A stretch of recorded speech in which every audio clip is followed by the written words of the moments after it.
서원기도라는 제목으로 말씀 전할 때에 많은 은혜 받으시기 바랍니다. 오늘 한나는 깊은 슬픔 속에서 눈물로 기도하고 있습니다. 개인적으로는 아이를 낳지 못하는 슬픔이고요. 국가적으로는 왕이신 하나님을 무시하는, 자기들 멋대로 사는 그런 사람들에 대한 슬픔입니다. 한나가 살던 시대가 그런 시대였습니다. 사사 시대였는데요. 그 시대의 특징이 왕이 없이 자기가 원하는 대로, 자기 마음대로 살았던 시대가 바로 이 시대였습니다.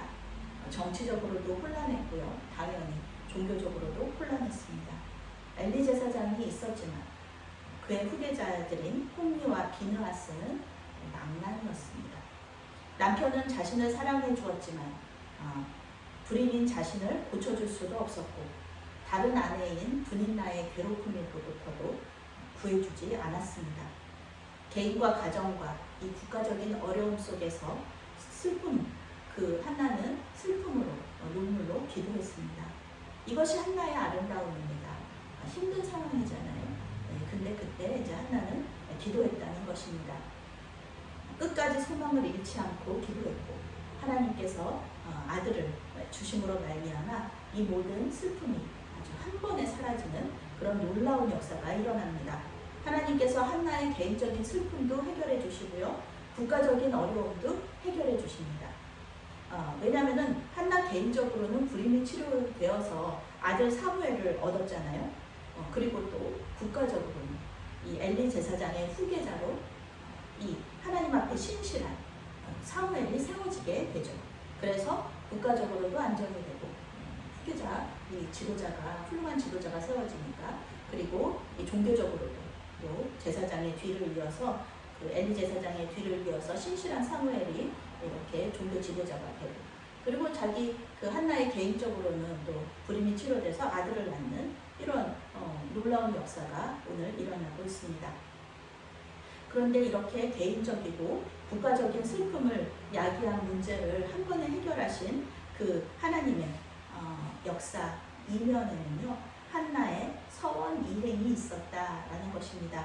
한나는 아들을 주시면은 하나님께 바치겠다, 이렇게 약속을 했습니다. 서원의 원어적인 의미는 맹세입니다.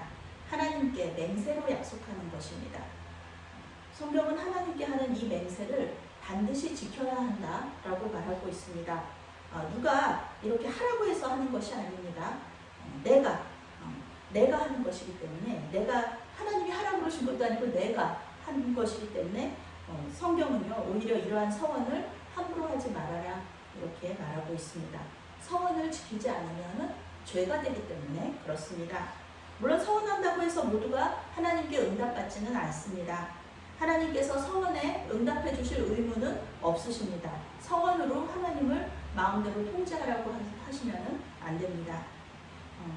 서원함으로 하나님을 좌지우지할 수 있다고 생각하면 아주 큰 착각입니다. 그러나 하나님께서 우리의 서원에, 우리를 불쌍히 여기시면서 우리의 서원에 동의해 주실 수 있어요. 받아주실 수 있습니다. 예수님은 자신을 속죄제로 서원하셨고요, 하나님께서 받아주심으로써 우리가 구원을 얻게 되었습니다. 물론 서원을 갚는 것에 대한 예외 규정이 있어요. 성경에 남자는 반드시 지켜야 됩니다.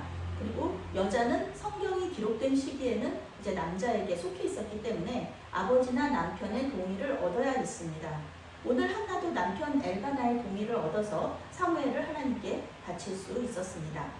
하나님께서는 이 서원을 갚은 한나를 기뻐하셨고, 엘리 제사장의 기도를 들어주셔서 이 사무엘 외에 아들 셋과 딸 둘을 더 낳을 수 있었습니다. 그리고 사무엘을 통해서 왕이 없는 시대를 지나서 이제 하나님을 왕으로 섬기는 그 시대를 열어가게 하셨습니다.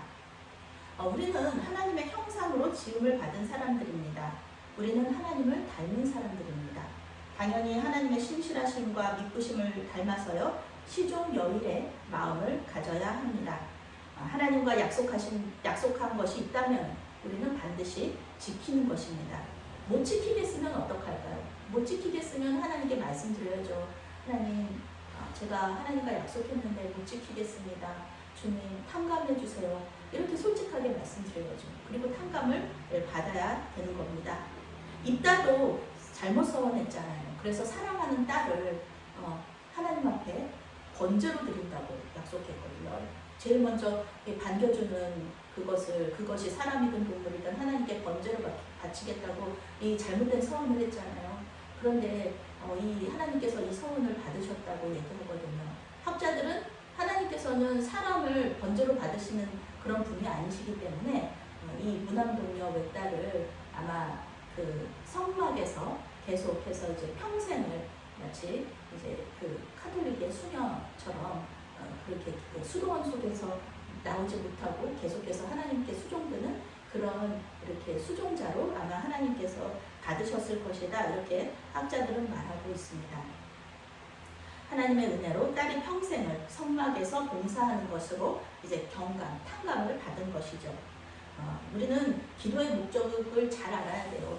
기도의 목적은요, 기도를 통해서 우리가 소망하는 무언가를 얻는 것이 아닙니다. 하나님과 더욱더 친밀한 교제 속으로 들어가는 것이 기도의 목적입니다. 그래서 우리가 하나님께 서원 기도하고 우리가 원하는 것을 얻고자 서원 기도하고 금식 기도하고 이러면은 안 된다는 것이죠. 서원 기도나 금식 기도 모두 하나님과 더 친밀한 교제 속으로 들어갈 수 있는 하나의 수단이 된다는 것입니다. 하나님의 임재 속에 있으면요, 기도의 응답 여부는 사실 중요하지 않습니다. 그저 하나님께서 나와 함께 계신다는 것 자체가 그 자체만으로 평안하고 복이 되는 것입니다. 그래서 행복한 것입니다. 그러면 자연스럽게 모든 문제가 해결되는 역사가 있습니다. 서원 기도는 하나님과 우리의 관계 속에서 이야기를 하나 더 만들어 갈 수 있는 그런 계기가 될 수 있습니다. 하나님께 약속한 것을 지키게 해달라고 계속해서 기도하시고요. 그리고 또 지키지 못해서 죄송하다고 기도하면서 하나님을 바라볼 수 있기 때문에 그렇습니다. 우리가 보통 서원 기도할 때는 우리 힘에 지나는 것, 우리가 정말 잘 하지 못하는 것들을 하잖아요. 그렇게 하니까 당연히 하나님 정말 서원 기도는 했는데 이거 제가 하기가 너무 힘듭니다. 주님 도와주세요. 그런데 꼭 지키고 싶습니다. 꼭 하고 싶습니다. 이렇게 또 기도할 수가 있고요. 또 다른 경우에는 탕감받는 것처럼 하나님 못하겠습니다. 여기까지만 할 수 있도록 도와주세요. 하나님 허락해주세요. 이렇게 기도하면서 하나님과 더 깊은, 더 친밀한 관계 속으로 들어가면서 하나님만 바라볼 수 있기 때문에 이 서원 기도는 또 하나님을 바라보는, 하나님과 친밀한 교제 속으로 들어가는 하나의 좋은 도구라고 할 수가 있겠습니다. 성령의 인도하심에 따라 기도하면서 주님과 더욱더 친밀한 관계 속으로 들어가시는, 또 서원 기도를 또 그것을 위하여서 사용하시는 저와 여러분이 되시기를 바라겠습니다. 아멘.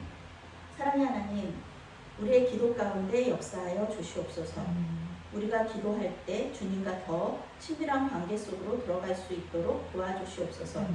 또한 서원은 반드시 갚을 수 있도록 인도해 주시옵소서. 예수님의 이름으로 기도합니다. 아멘.